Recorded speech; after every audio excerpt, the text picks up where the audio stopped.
Greetings, Word Horde. We're here with an exciting option for you.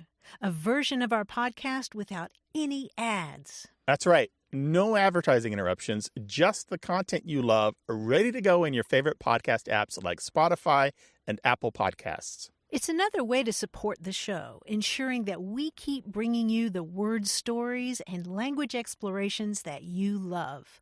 Try it at waywardradio.org/ad-free.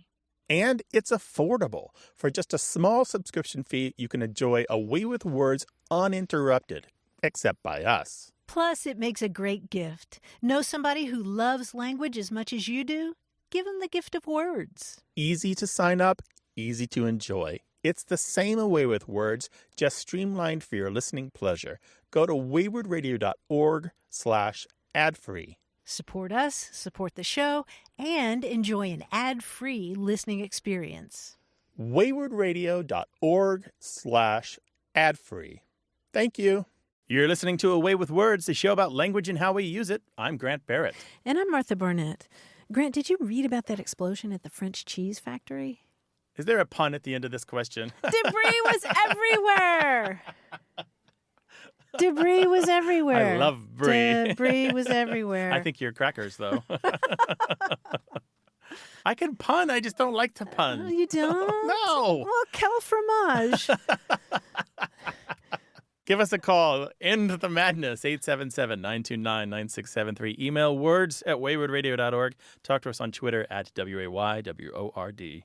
Hello, you have A Way with Words. Hi, my name is Michelle Janin, and I'm calling from Indianapolis. Hi, Michelle. Welcome to the show. Thank you. What's going on?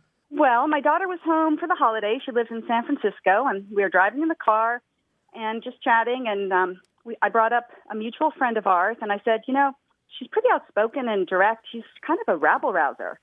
And my daughter said, wait, what? Rabble rouser? Don't you mean rebel rouser? Oh. And I said, no, I think it's rabble rouser.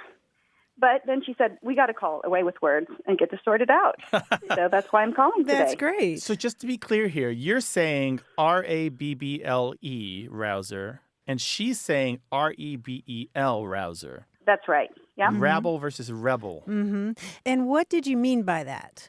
Well, you know, someone who's blunt and direct, but even more than that, you know, this woman's not afraid to kind of mix it up and challenge the status quo and, you know, try and bring people over to her side or her way of thinking. Right. And so your daughter thinks it's rebel.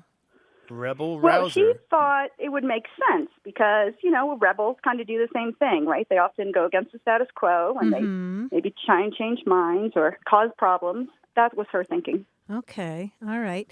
Well, you're right, and she's not right. You should listen to her mama.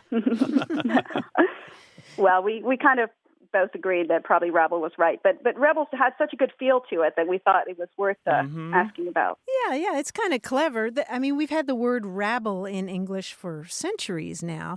And originally it meant just a confused collection of things. You know, it could be like a swarm of insects or a pack of animals or just a confused jumble of things. And rabble also came to mean a bunch of people, like a crowd. A motley bunch. Yeah. And so if you're rousing that bunch, that rabble, then you're inciting them to action. Mm-hmm. You're rousing them, meaning to wake them up from their stupor, sheeple. And, right? Yeah, exactly. The rouse part is really interesting to me because originally it was a term in falconry. Ooh, interesting. Yeah, there are a lot of those terms in English that come from falconry, and it rousing originally referred to hawks shaking their feathers, you know, just kind of getting them all in order before they take off or something. Yeah, isn't that cool? Mm-hmm. Yeah.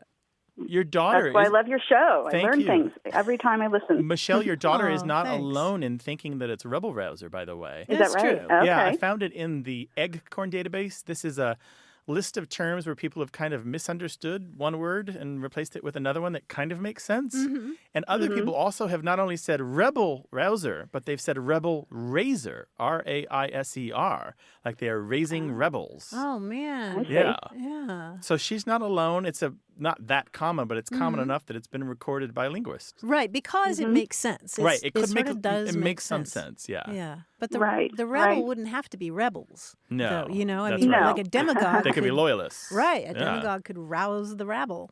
The rabble is just the people not in power, right? The ones out in the street The waving the motley placards crew, and yeah. shouting the chants. Well, thank you for sorting that out for us. Well, we're happy to do it. Thank you for calling, Michelle. Really appreciate it. Sure thing. Take Thanks it. a lot. Have a great Bye-bye. day. Okay. Bye-bye. 877-929-9673. Email us at words@waywardradio.org and talk to us on Twitter at WAYWORD. Hi, you have a way with words. Hi, I'm Gary Gladstone, and I am from Carmel, New York, in New York's beautiful Hudson Valley. Oh, lovely. Carmel. Welcome to the show, Gary. Well, thank you. My dad used to brag about his knuckle-down, screw-bony-tight technique to win when he played marbles back in Denver in 1915, and I never found out what it was. But for years, this saying rolled around my head. I wondered what it meant, but Dad never explained its meaning. So I had this mental image of playing a winning shot and then having to go to the emergency room with bleeding knuckles or something. No. I'm waiting for a revelation now for almost 75 years. All I could think of was that the expression sounded all that time a little like something you could be arrested for. So I really want to know what he was talking about, if you guys have any idea about that. What was the expression again? Knuckle down, screw bony tight. Knuckle down, screw bony tight. And so he played marbles. I'm assuming he was a child in 1915, right? And he played marbles, the kids' game. Yeah, he was about 10 years old. And somewhere between his generation and yours, the marble game disappeared, right? You didn't play it? I didn't play it. I never played it. I used to collect marbles because they were beautiful. I like the swirling colors. I didn't want to get down on my hands and knees and do anything with them, to tell you the truth. Well, fortunately, from his generation going back about 300 years, marbles was a great game for kids, a huge game. And I make it sound like there's just one. We're talking maybe 1,000 different versions of marbles. And with those 1,000 versions of the game, there were thousands of slang terms and jargon that belonged to each little pocket of each little game and all over the English-speaking world. So all that is to say, fortunately, variations of this term have been recorded in glossaries in the academic work of people who've studied marble language. Wow. I've never seen it as knuckle down, screw bony tight. What I always see it as is knuckle down, bony tight. Knuckle down, bony tight. And the interpretation of this is, in most common versions of marbles, it's a little like craps where there's a lot of shouting, but in marbles you can kind of direct the play from the outside. So if we're all gathered around a circle, we've got the agates in the middle. These are kind of marble that you target. You can shout things to the guy who's currently shooting his marbles to hit them and make him do stuff. And if you shout at him, knuckle down, bony tight, you're telling him, first you have to turn your hand upside down, palm up, knuckles down to the ground, so shoot from that position. And you have to put your hand close to or on the ground.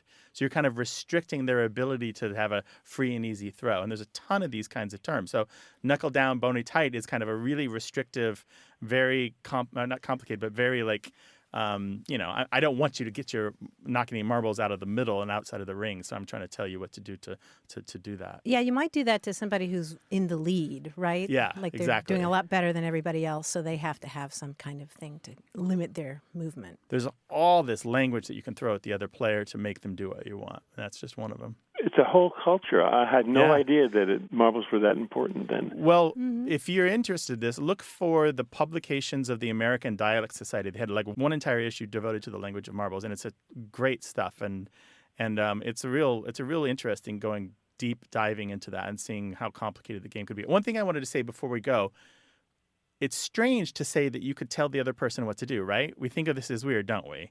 That if you're shooting, that I can tell you what to do, how to shoot the marble. But the thing is, it echoes what was happening in baseball. Baseball, the batter used to call the pitch and say what they wanted from the pitcher. It's very similar to that. Well, I didn't know that. So there's a different kinds of directing the play in order to get the marble or the ball where you want it to go. the fans do that now. Yeah, don't they? But they're never listened to.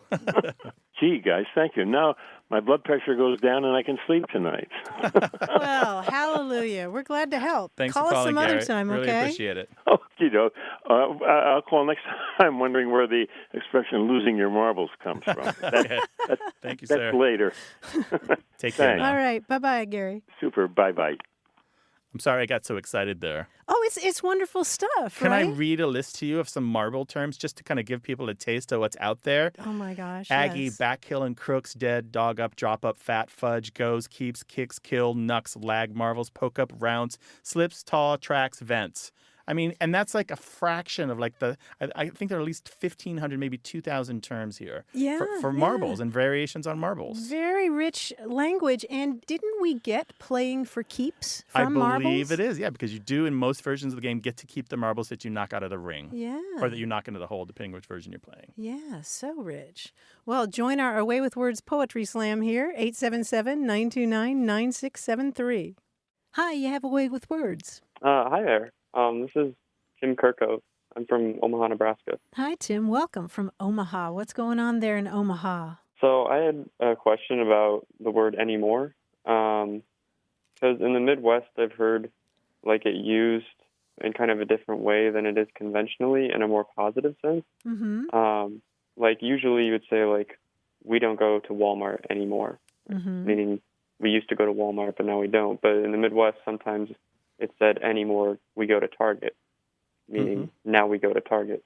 Mm-hmm. So I guess I'm just kind of wondering where this adaptation of the word came from or why that happened. You've got a good ear because that's known as positive anymore, and it's something studied by linguists in the United States. The best guess that they have is that it came to us from the Irish or the Scots-Irish because it pops up particularly commonly in parts of the country that were settled by the Scots-Irish. Kentucky, Tennessee. My father in Missouri says it. It shows up in Oklahoma and Ohio and Iowa and quite a few other places like that. It is not altogether that common, though, and it's not particularly Southern, but you were right on that, too. It's mainly Midwestern. Basically, it means nowadays. Anymore, you can't get a good pizza in this town, meaning nowadays you can't get a good pizza in this town. Sure. Yeah. That's really interesting. Right? Yeah. And where did you hear this? And I got to say, my father probably said that my whole life, but it wasn't until I was in my 20s and I started studying language that I noticed it. So I'm impressed that you noticed it. My grandparents, who live in eastern Iowa, around Dubuque, they use it occasionally. But I didn't notice it either until I was having a conversation with a teacher when I was in high school about the Midwestern dialect. And he brought up this positive anymore.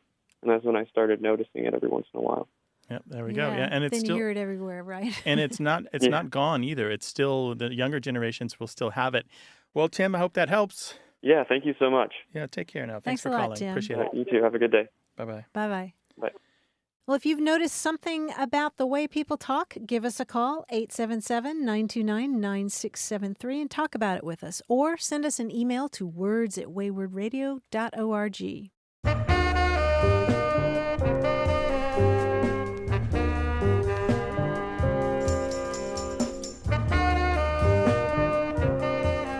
Grant, the other day I met a dog named BOLO. Like a BOLO that the police put out? Oh, you knew that term. I was thinking, why would you name your dog after a tie? But yeah, BOLO. Yeah, it's an acronym, right? It is indeed Right? for... Be on the lookout. Exactly. Yeah. I thought that was a great name for a dog. I read a lot of detective stories, Bolo's okay. thing, and listen to the Philip Marlowe mysteries sometimes at night. There's Okay, always a well, Bolo. see, I don't do that. I just meet dogs with weird names. But Good dogs, right? Yeah, well, I mean, Did what you better name for a watchdog than BOLO, Did you right? rate the dog? Do you know that song, the Twitter handle, We Rate Dogs? And always like 12 or 13 out of 10. Did you rate the dog? Oh, I should have. Yeah, 14 out of 10 he was a probably. 40-11. He's a great dog. Yeah. 877-929-9673. Got a minute? We need your help. Head over to gum.fm/words and share your thoughts in our quick survey.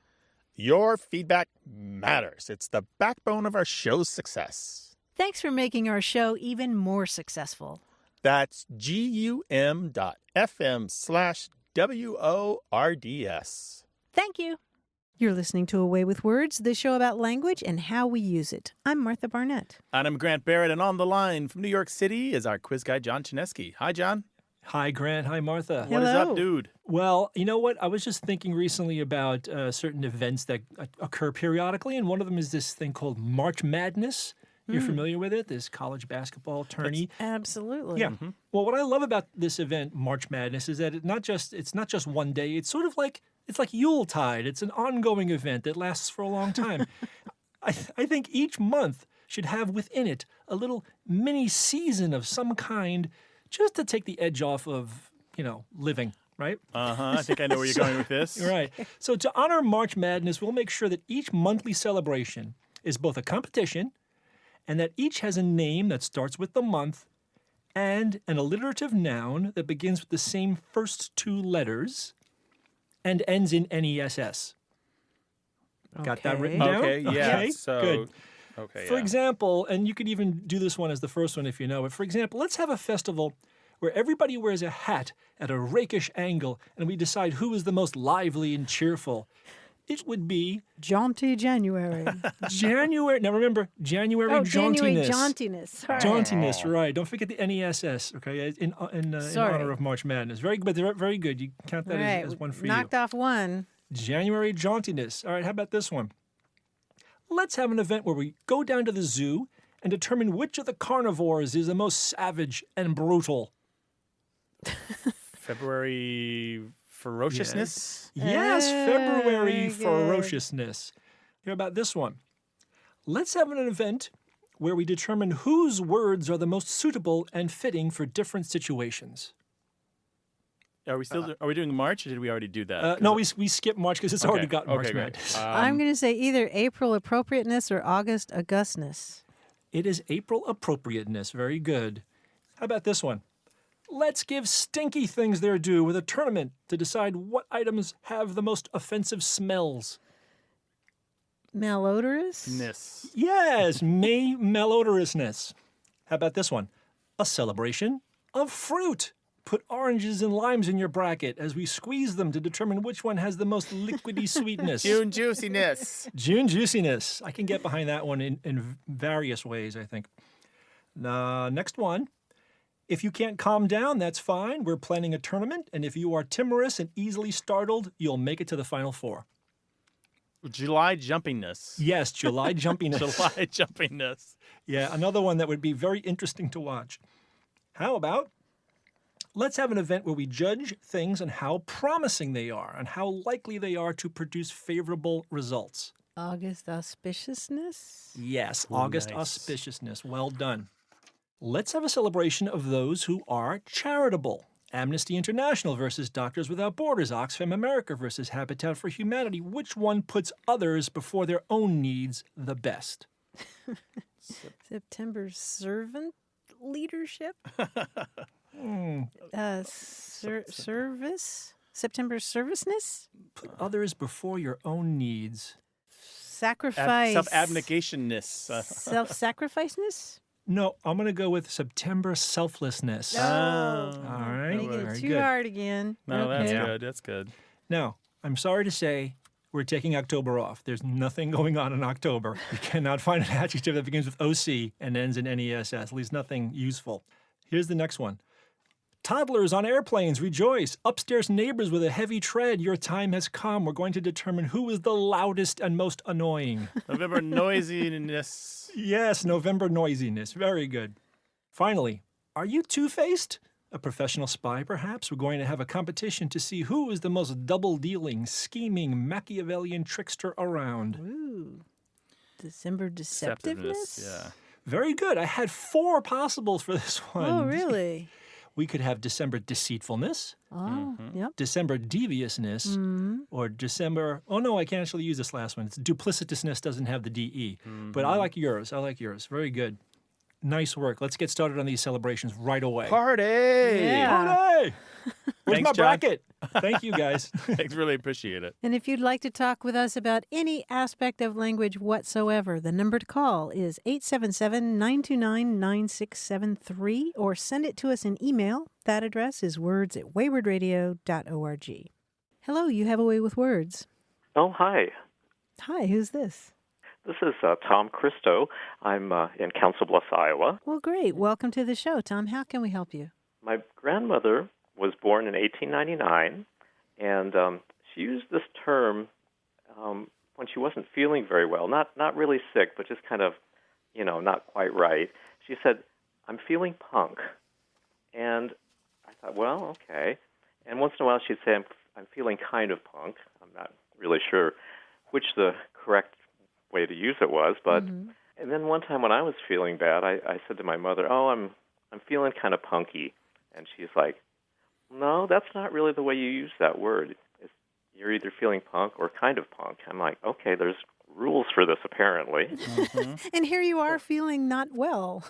Right, exactly. So, I just kind of wondered what the origin of that was, and if you had heard it before. I know that punk is kind of like a low-grade hoodlum or something, and I'm pretty sure my grandmother wasn't feeling like that. And there was also this stuff we had when we were kids to light firecrackers, this little kind of compressed wood stick that would smolder, and would just keep a little red bit on the end to light firecrackers and stuff. But I don't think that's what she meant either. And you called that a punk? Yeah. Interesting. Yeah, they used to give them to you free when you bought firecrackers. But that one actually is connected to the punk that you're talking about, and I'll tell you how. Because there's another punk that you didn't mention, which is old rotted wood. And so the punk that you use to light fireworks is similar to that because it catches fire very easily. And that old rotted wood, punk is an adjective, not punky, like your mother said. Mothers are always right. Became a kind of a generic term meaning bad or inferior or second rate. And then it was a little more specialized and started to refer to being unwell or out of sorts or sick or kind of queasy or nauseated, that sort of thing. And that's kind of the progression of that punk adjective. Okay. Yeah, cool, right? And it's got at least 100 years on it. There's a fellow by the name of George Ade, A-D-E, who wrote a book in 1896 where he uses the kind of second-rate version of the word, and he's well known as a slangster. He has a great ear for it and worked into all of his stories. But I would bet that it's older than that. But 100 years is not bad for a term like this. But nobody really uses it that way anymore. I never hear it. It pops up in Stephen King novels. He always has a great ear for dialect and unusual expressions that make sense in context, and he doesn't have to explain very much. But no, outside of literary uses, it's not that common anymore. That's what we've got, Tom. By the way, you're keeping good company if you're still using that punk as an adjective. Hemingway used it in letters. Sinclair Lewis used it in his novels. Stephen King, of course. William Volman, who's much more recent, who writes these giant, complicated books.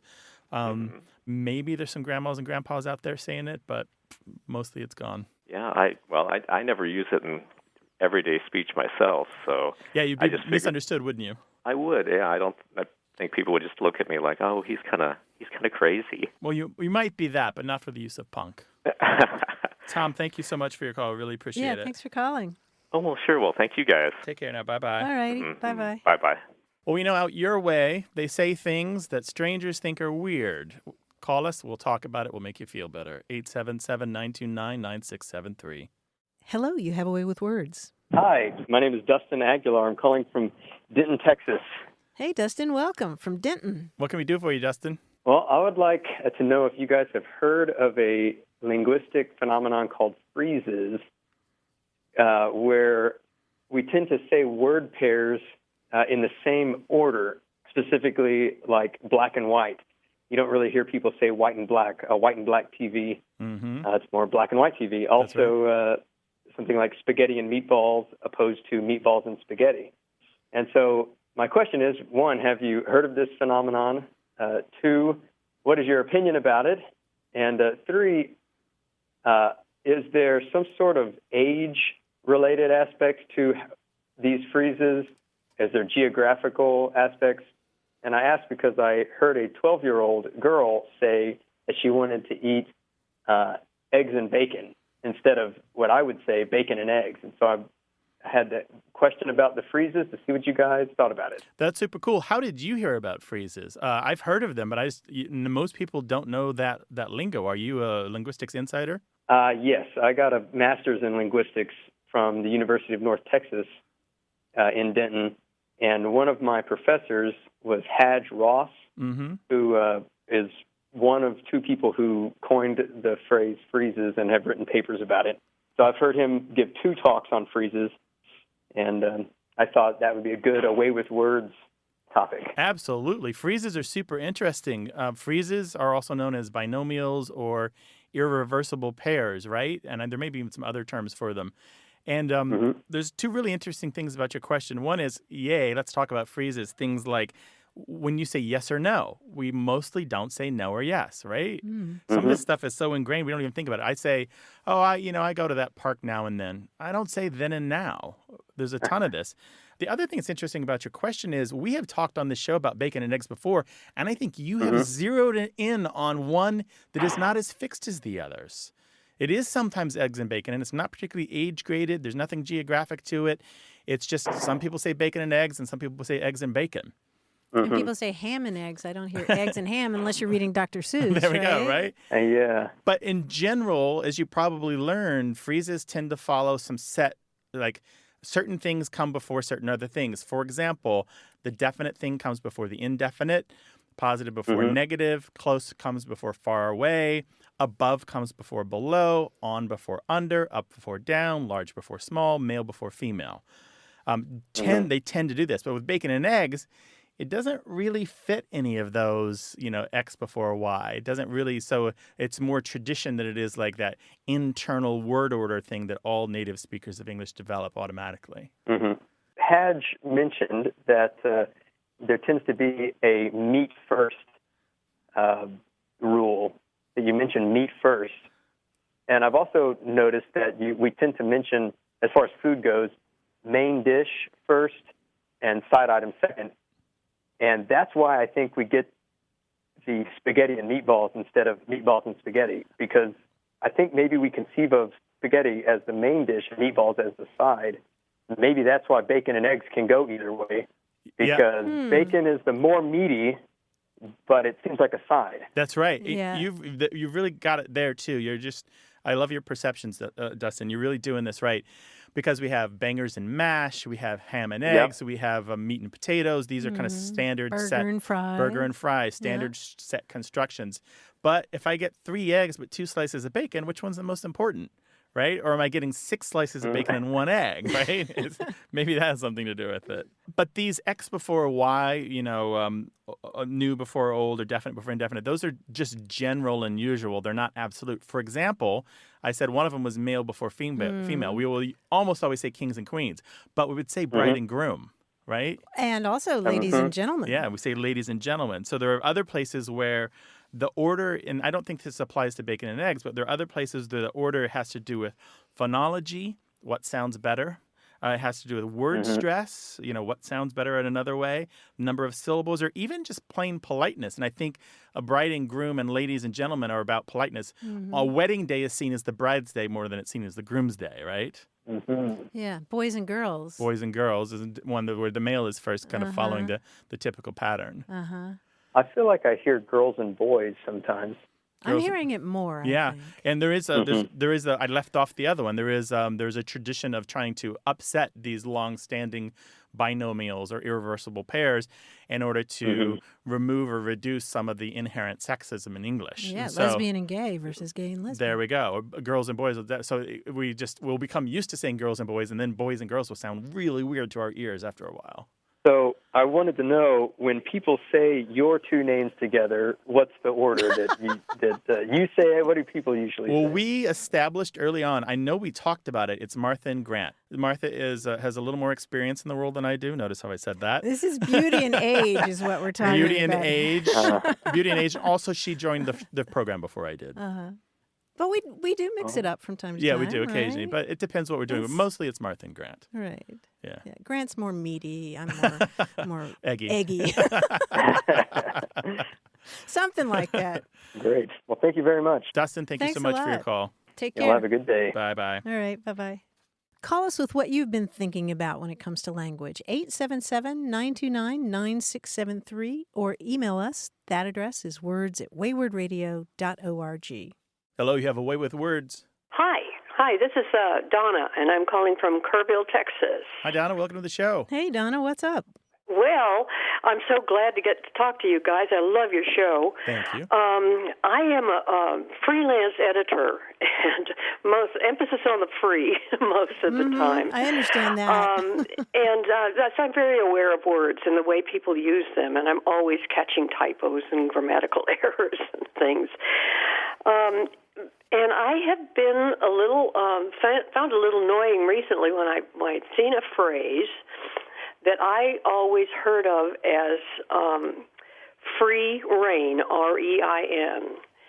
And I've read some well-known newspaper people and others who have said free rein, R-E-I-G-N.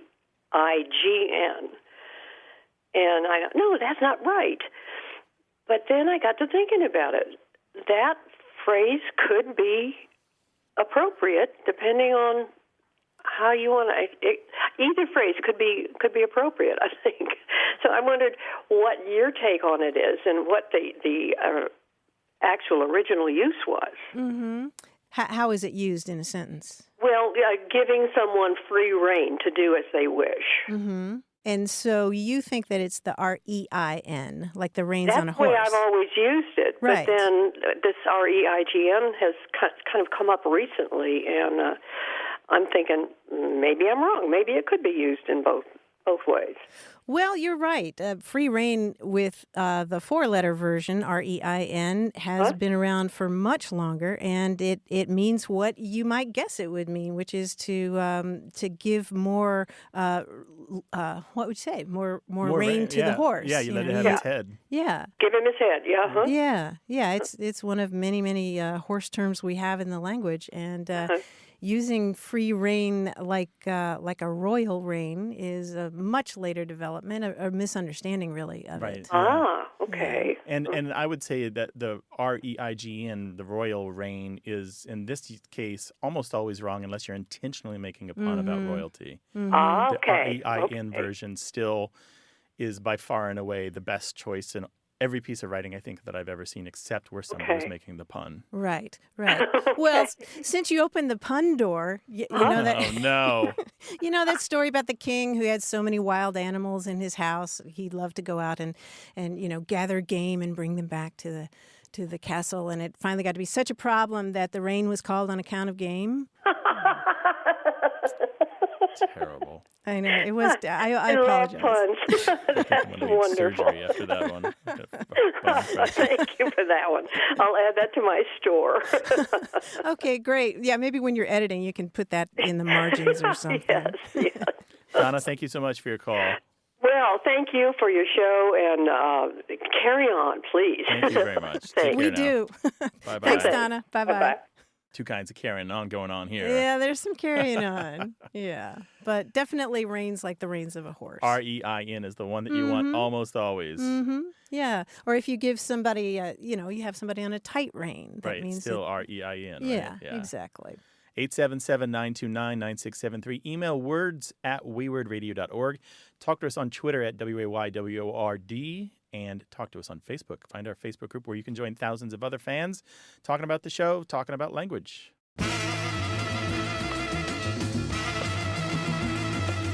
More conversation about what we say, how we say it, and why. Stay tuned.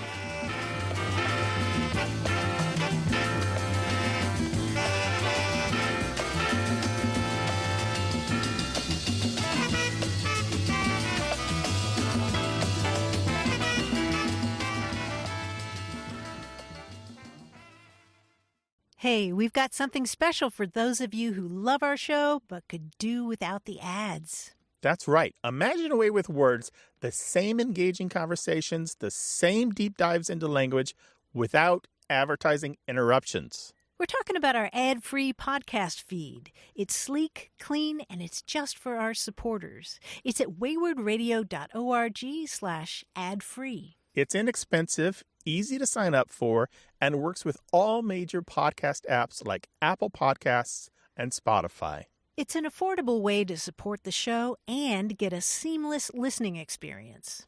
And if you're feeling generous, why not give a subscription to another Away with Words fan? That's waywordradio.org/ad-free. Sign up today. Your support means the world. waywardradio.org/ad-free. Thank you. You're listening to Away with Words, the show about language and how we use it. I'm Grant Barrett. And I'm Martha Barnett. I've been following a discussion about language online recently that's pretty sad and serious, but I think it's really useful. This is on the website called The Mighty. This is a website where people discuss issues about disability and disease and mental illness. And Kyle Freeman wrote an essay on there. She lost her brother to suicide several years ago, and she had some interesting thoughts about the language we use to discuss suicide. She wrote, "As time passes and the shock subsides, I've discovered that I bristle each time I hear the expression committed suicide. Historically, in the United States and beyond, the act of suicide was deemed a crime. Until as recently as 1963, 6 states still considered attempted suicide a criminal act. Thankfully, laws have changed, but our language has not, and the residue of shame associated with the committal of a genuine crime remains attached to suicide. My brother did not commit a crime, he resorted to suicide, which he perceived in his unwell mind to be the only possible solution to his tremendous suffering. So to say that someone committed suicide feels offensive to me, and I'm not easily offended. I don't judge people for using this expression. Until August 17th, 2007, I did the same, but now I don't, and I humbly ask that you consider the same. When you have occasion to talk about suicide, please try to refer to someone dying by suicide." And she argues that by shifting our language around suicide, we have the power to reduce some of the shame carried by the survivors of suicide. And Grant, the discussion that followed in the comments was really interesting to me. A lot of people were saying, "Oh, you're parsing this expression too closely. You're breaking it down too much and focusing on the language too much." And other people were saying, "Hey, it bothers her and it probably bothers other people. Why not respect that?" Do you have any thoughts about? I do. I think dying by suicide is a great replacement, and it doesn't have what I sometimes feel when people have these essays where they want to change the language because there's something that bothers them. A lot of times their suggestions are weak or tinged with another mistake or are not really fully addressing the problem. Dying by suicide, to me, sounds like a great replacement that you can't argue with. Really? Yeah, it does. It sounds like to me, it's grammatical for one thing. It's perfect English for another. And we do talk about dying by cop. You ever heard this expression, right? Yeah. Or suicide by cop. And it has an echo of somebody seeking out ways to die and choosing suicide when they could have chosen another way. That's really interesting. At first I was thinking that way, and then I was looking at some of the comments, and some of the people were saying you're just making too much of the word commit. Yes, you can commit a crime, but you can also commit to another person. You can also commit to a cause or something like that. It's really a benign word. But then I went back to thinking the way that you were thinking about it, and I think my feelings are pretty much summed up by Jennifer Michael Hecht, the cultural historian, who wrote the book Stay, A History of Suicide and the Philosophies Against It. I wrote her for her thoughts about this, and I wanted to share them. She was suggesting the same thing, that commit is a word that has a life outside of just the idea of crime. So she doesn't think that that's really a big deal. But then she added, "It's a calcified phrase. That is, I don't think people quite hear its components anymore, and whenever that happens, I'm in favor of changing it up. Lately, I avoid using commit suicide because I know that some people have said they don't like it, and I'm not interested in distressing anyone over the issue. I think dying by suicide is better for a different reason, because it's more blunt and doesn't let death hide behind other words." Ooh, that's beautiful. Doesn't let death hide behind other words. Yeah. And we do find that again and again throughout English and different euphemisms for death. Oh, absolutely. Yeah. Where we It's a fact that we will all face. Right. But we hide it Right. until that last moment. Yeah, and I like that. I liked the way that she's suggesting we honor the survivor's experience, the fact that their loved one died.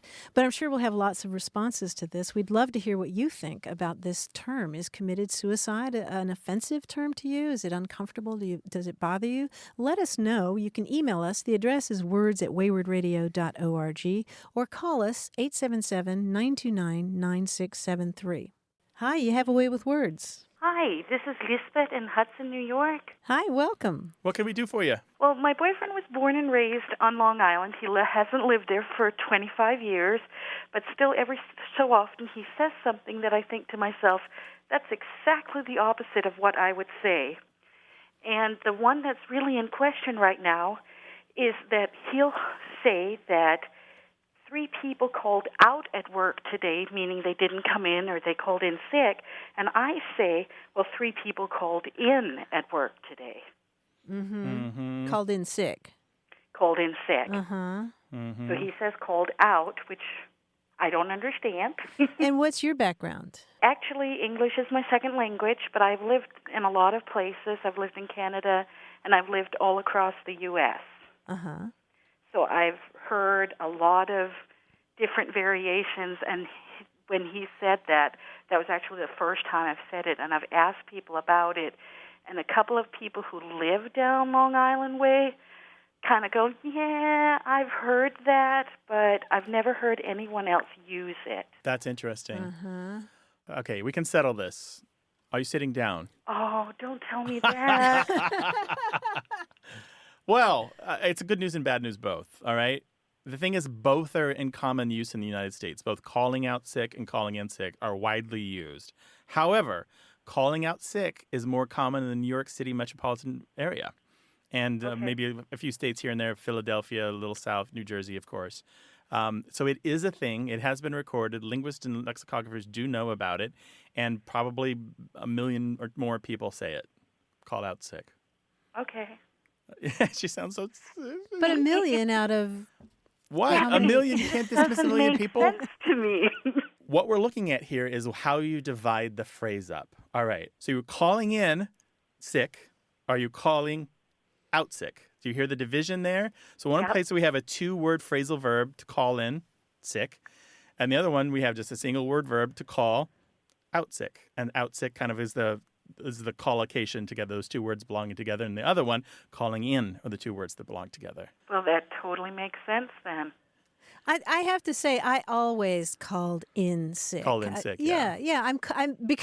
Maybe because I was thinking of the excuse. I was thinking more about what was going on in the office rather than calling, saying I'm going to be out sick. I'm more focused on the person I'm talking to, explaining that I have strep throat or something. But I know why the people that you talk to who are also from Long Island didn't necessarily really say that they use that, because it's not that common. But I remember distinctly running into this when I worked in New York City. It was a thing where some people called out sick and some people called in sick.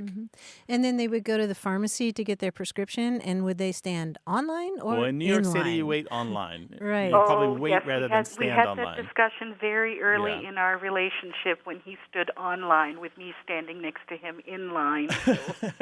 Oh, my. And your posture was very different.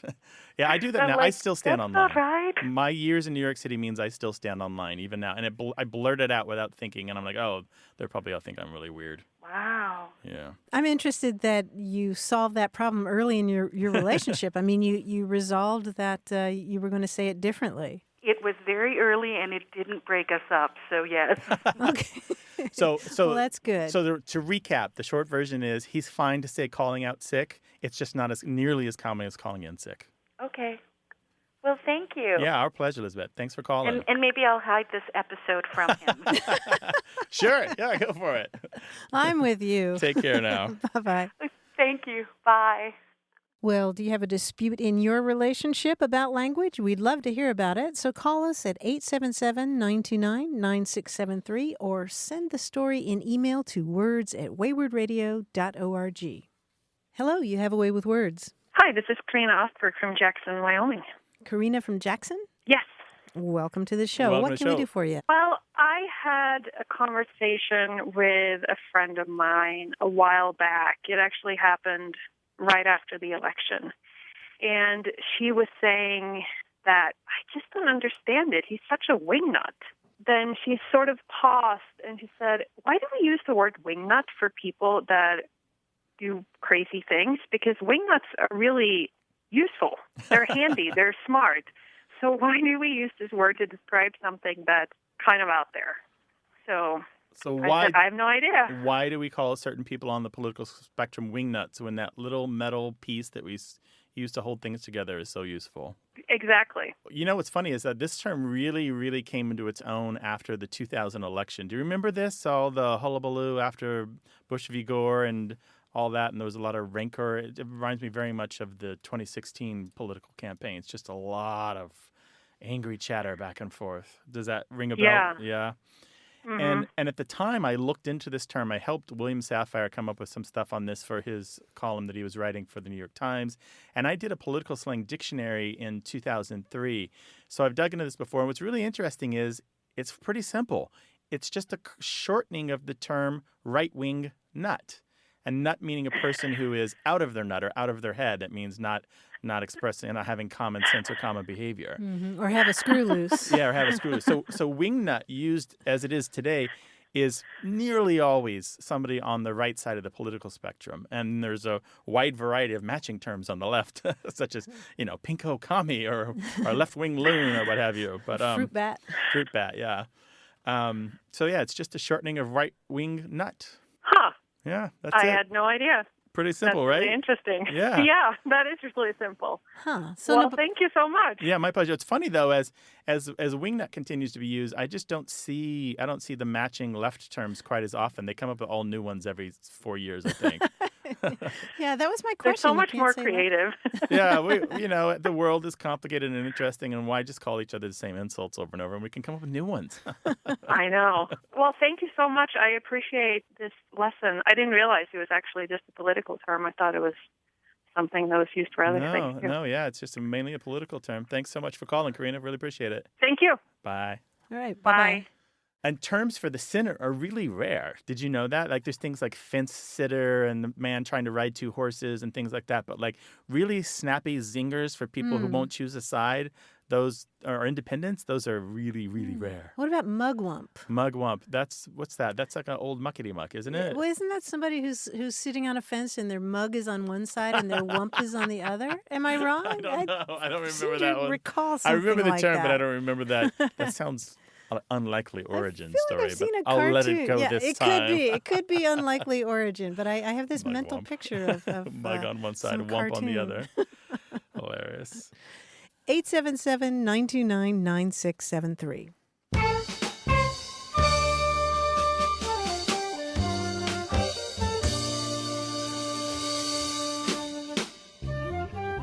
In English, if you're feeling out of place, you might say, I was a fish out of water, or something like that. In Spanish, you say, I was como un pulpo en un garaje, which means... Octopus in a, I don't know what that last word is. Garage. Garage. An octopus in a garage. That's pretty much out of place. It could happen. It has happened. Right? Because they're smart, they escape, right? Yes. I actually saw a photograph on the news. In a garage. In a garage. In Spain. In South Florida. No, it was South Okay. Florida during the rains. Yeah. 877-929-9673. Hello, you have a way with words. Hello, how are you guys doing today? Doing well. Who is this and where are you? My name is Matt Ernst, and I'm calling today from Red Lodge, Montana. Red Lodge, Montana. Welcome to the show, Matt. What is up? My wife and I have a little thing that we would say to each other, and we both assumed that the other one got it from the other one. So we will call each other once in a while when you catch the other, not in a major infraction, but doing something, a little practical joke or something, a sneaky Pete. We'll say, oh, you sneaky Pete. And she said that to me one day. I said, you got that from me. She goes, no, my mom said it. And so I grew up hearing my mom say sneaky Pete. She grew up hearing her mom say sneaky Pete. And I asked my mom about it, and she had no idea where it came from. And she thought that her mother had said it when she was a child. So my question is, who's Pete? Why is he so sneaky? Oh my gosh, I need a chart. Sneaky Pete. And so, what is this? You are like sneaking into the cabinet to get somebody else's special treat, like their cookies, or Exactly. You wouldn't refer to somebody that was breaking into your car or committing a heinous crime as Sneaky Pete. But yeah, if you're exactly trying to sneak a cookie off my plate or pull a practical joke on me, it's you Sneaky Pete. Or the thing we do in my house, where my wife and I will silently move the basket of laundry to the other person's side of the bed, as a hint. That would be a Sneaky Pete infraction, I think. Yeah. That sounds like Sneaky Grant. No, she does it too. She's like, "Oh, the cats were there. I had to go over there." I'm like, right. The cool thing about Sneaky Pete is we do have some recorded uses of it, pretty much like you guys say it. At least as far back as the 1960s, we have people using the verb Sneaky Pete, meaning to Sneaky Pete around, which means to pussyfoot or kind of like act suspiciously, that sort of thing. But we also have at the same time Sneaky Pete more or less as an adjective. It's really kind of more of a attributive noun, which just means suspicious or secret or confidential. But older than that still is a Sneaky Pete that refers to alcohol, usually really bad alcohol like rot gut, or one of the sources has it listed as a fortified muscatel, whatever that means. Doesn't sound good. But it's terrible, terrible wine. Sometimes it's used in prisons to refer to the pruno, the wine that they make from raisins, whatever food they can filch from the cafeteria in prisons.